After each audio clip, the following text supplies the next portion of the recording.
अगर आपको 2024 में पार्टी मौका देती है तो आप क्या करेंगे अपने क्षेत्र के लिए? भारतीय जनता पार्टी पे लगातार आरोप लगते रहते हैं कि भारतीय जनता पार्टी धर्म की राजनीति करती है। कई राजनीतिक पंडित ये कहते हैं कि जो इंडिया शब्द विपक्ष ने दिया है उस पर आपका क्या कहना है? इंडिया के जरिए क्या वो पूरे भारत को एकजुट करना? 2014 में भारतीय जनता पार्टी ने यहाँ कृष्णा राज को उतारा था, वो चुनाव जीती। 2019 में अरुण सागर जी को चुनाव लड़ाया भाजपा ने और वो जीते।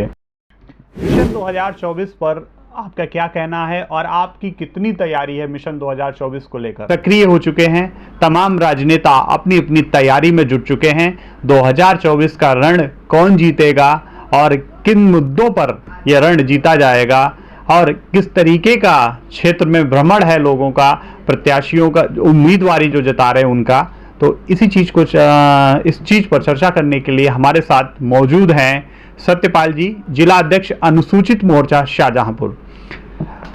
सबसे पहले तो आप हमें अपना राजनीतिक सफर बताइए, जहां से आपने राजनीति में कदम रखा और वहां से आपने शुरुआत की।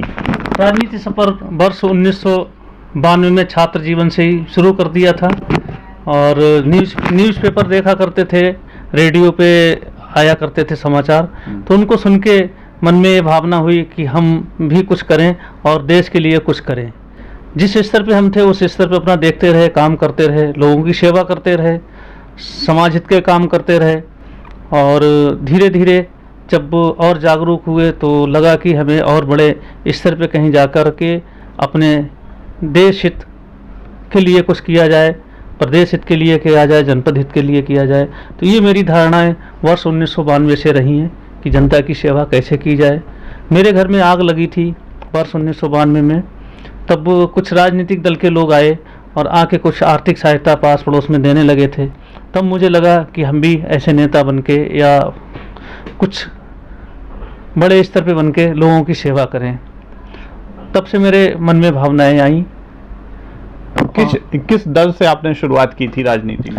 भारतीय जनता पार्टी से ही शुरुआत की थी। और आप शुरुआत से लेकर अभी तक भारतीय जनता पार्टी के ही सेवक रहे हैं? केवल भारतीय जनता पार्टी। आज वो दिन आ गया है कि हम केंद्र में भी हैं और राष्ट्र में भी हैं, कई प्रदेशों में सरकार है, प्रधान से लेकर प्रधानमंत्री तक हमारी भारतीय जनता पार्टी का है और देश के लिए जो कुछ हो रहा है सब सारा देश के लिए हो रहा है। इसे देख करके बहुत ही ज़्यादा खुशी होती है और बड़ी भावुकता होती है कि मुझे ऐसा संगठन और ऐसी पार्टी में काम करने का अवसर मिला है। मिशन 2024 पर आपका क्या कहना है और आपकी कितनी तैयारी है मिशन 2024 को लेकर? मिशन 2024 जब अब से 15 वर्ष पूर्व लोकसभा सुरक्षित हुई थी, तब से मेरे मन में विचार था कि हम लोकसभा का चुनाव लड़ेंगे और 15 वर्षों से मेरी तैयारी चल रही है। जगह जगह हर क्षेत्र में भ्रमण कर रहे हैं। रास्ता में कोई व्यक्ति मिल जाता है, कोई परेशान है, कोई किसी तरीके से है, अपनी गाड़ी पे बैठा लेना। कभी कभी दुर्घटनाएं होती थी, मेरे सामने कई एक्सीडेंट हुए जिसमें अपनी मोटरसाइकिल से लोगों को ले जाके अस्पताल तक पहुंचाना या ऑटो को ले लेना, क्योंकि उस समय एम्बुलेंस वगैरह थी नहीं कांग्रेस की सरकार में और ना ही ये जो नंबर जन सुविधाओं के लिए आए हैं वो भी कुछ नहीं थे, टोल फ्री वगैरह। तो मैंने कई बार अपने हाथों से लोगों को उठा के डेड बॉडियाँ तक उठा के मैंने ऑटो में रखवाई और थाने तक पहुंचाई, डेड बॉडियाँ अस्पतालों तक पहुंचाई।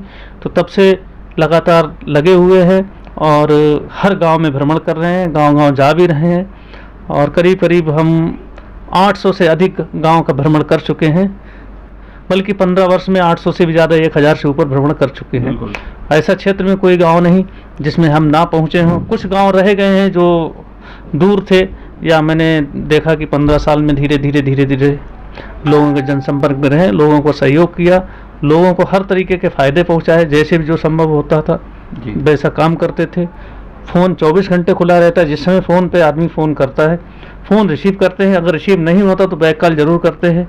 किसी काम के लिए कोई व्यक्ति बोलता है तो काम उसका कराते हैं, उसके बाद उससे पूछते हैं आपका काम हो गया या नहीं हुआ है। मुझे मालूम होता है हो गया, फिर भी उससे पूछते हैं काम हो गया है। अगर वो कहता है हो गया, संतुष्ट हैं आप? अगर वो संतुष्ट है तो ठीक है, नहीं संतुष्ट है तो किस लिए संतुष्ट नहीं और आगे कैसे संतुष्ट होंगे, हम आपका और अच्छा क्या सोच सकते हैं। ये सब मेरे मन में बचपन से ही भावनाएं रहीं। जी 2014 में भारतीय जनता पार्टी ने यहाँ कृष्णा राज को उतारा था, वो चुनाव जीती। 2019 में अरुण सागर जी को चुनाव लड़ाया भाजपा ने और वो जीते। क्या 2024 में भाजपा बदलाव करेगी प्रत्याशी का? ये संगठन तय करेगा, इस पर हम कोई विचार अपने व्यक्त नहीं कर सकते हैं। ये ना तो मेरी स्तर का मामला है, और ये सब जो है जो भी संगठन हमारा करेगा, प्रदेश नेतृत्व है, केंद्र नेतृत्व, ये आप सब पार्टी से ही चुनाव लड़ेंगे? हम पार्टी टिकट देगी तब चुनाव लड़ेंगे, अन्यथा चुनाव नहीं लड़ेंगे। और पार्टी को छोड़कर किसी भी कीमत में, किसी सूरत में नहीं जाएंगे। पार्टी टिकट देती है तो लड़ेंगे, नहीं देती है तब जिसको टिकट मिलेगा उसका तन मन धन से पूर्ण सहयोग करेंगे। कई राजनीतिक पंडित ये कहते हैं कि जो इंडिया शब्द विपक्ष ने दिया है उस पर आपका क्या कहना है? इंडिया के जरिए क्या वो पूरे भारत को एकजुट करना चाहते हैं? विपक्ष तो चाहेगा ही कि नई नई चीज़ ढूंढ के लाएगा, ऐसी चीज़ें ढूंढ के लाएगा जिससे कि हमारा भारत देश कमज़ोर हो। लेकिन हमारी पार्टी, हमारे नरेंद्र मोदी जी हैं, माननीय मोदी जी प्राइम मिनिस्टर हैं, वो किसी भी सूरत में देश को कमज़ोर नहीं होने देंगे। अभी ये लोग, जब यूक्रेन और रूस का युद्ध हुआ था उसमें हमारे भारत के छात्र यूक्रेन में फंसे हुए थे, तब विपक्ष के लोग जो है कहाँ थे? उनको क्यों नहीं लाए? उनका सहयोग क्यों नहीं किया? भाई आर्थिक सहयोग कर देते, उनके घर पे जाके सहयोग कर देते, उनसे कहते ये लीजिए, आप बच्चे को बुलाइए, हम किराया दे रहे हैं। लेकिन ये कुछ नहीं सोचा। माननीय नरेंद्र मोदी जी ने सोचा और तुरंत हवाई यात्रा शुरू करा के लोगों को बुलवाया, और पूरे विश्व की नज़र भारत पे थी कि मोदी जी इस युद्ध को रोक सकते हैं। जी, भारतीय जनता पार्टी पे लगातार आरोप लगते रहते हैं कि भारतीय जनता पार्टी धर्म की राजनीति करती है, भारत को हिंदू राष्ट्र बनाना चाहती है। इस पर आपका क्या कहना है? अगर धर्म की राजनीति करती होती तो अभी सरकार की बहुत सी योजनाएं आई हैं। आवास की योजना ले लीजिए, शौचालय की योजना ले लीजिए, आप किसान सम्मान निधि ले लीजिए, स्वास्थ्य का ले लीजिए, कोई सी भी हमारी योजना उठा के देख लीजिए, उसमें ऐसा कहीं पे नहीं है कि किसी एक धर्म को लाभ मिला हो। हमारा देश का नागरिक जो भी है वो किसी जाति का हो, किसी धर्म का हो, सबके लिए सब एक समान है और सबको लाभ मिल रहा है। सबका साथ, सबका विश्वास, सबका विकास, ये इस भावनाओं पे हम लोग काम करते हैं। अभी हमारे माननीय मोदी जी ने कहा 370 हटाएंगे तो हटाएंगे। लोग कहते थे खून की नदियां बह जाएंगी, ये हो जाएगा, वो हो जाएगा, लेकिन नहीं, 370 भी हटी।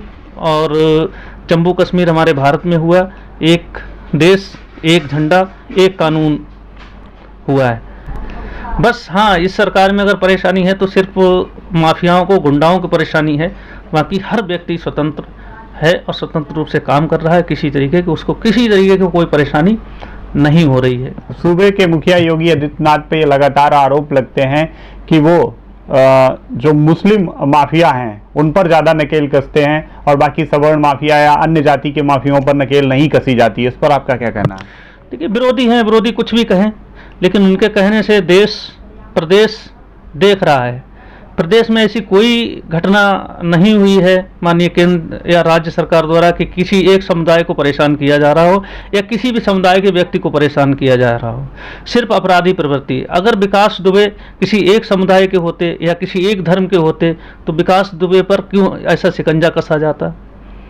तो अपराधी है, अपराधी है, उसका कोई जाति, धर्म, मजहब नहीं होता है, और जो अपराध करेगा उसके साथ वैसा ही व्यवहार किया जाएगा। बस किसी तरीके से देश और प्रदेश की जनता को परेशान ना किया जाए, बस यही हमारी पार्टी की नीतियां हैं, यही हमारे मुखिया प्रदेश के और केंद्र के मुखिया की सोच है। अगर आपको 2024 में पार्टी मौका देती है तो आप क्या करेंगे अपने क्षेत्र के लिए? पार्टी अगर हमको मौका देती है तो सबसे पहले रोजगार के साधन, जो उद्योग लगाए जा रहे हैं, लोग बाहर ले जा रहे हैं, अन्य प्रांतों में ले जा रहे हैं, उनको हम अपने जनपद में लाएंगे। हर नगर पंचायत स्तर पे, तहसील स्तर पर, ब्लॉक स्तर पर बड़े बड़े उद्योग, बड़ी बड़ी फैक्ट्रियां, इनको हम बढ़ावा देंगे और उनसे अनुरोध करेंगे, उनको यहाँ क्षेत्र में लेके आएंगे और सारी सुविधाएं दिलवाने के लिए केंद्र और राज्य सरकार से उनका प्रतिनिधित्व करके उनके लिए यहाँ पर विकसित कराएंगे और उनको सारा सहयोग केंद्र और राज्य से दिलवाएंगे। बहुत बहुत धन्यवाद। तो ये थे हमारे साथ जिला अध्यक्ष अनुसूचित मोर्चा भाजपा शाहजहांपुर से सत्यपाल एडवोकेट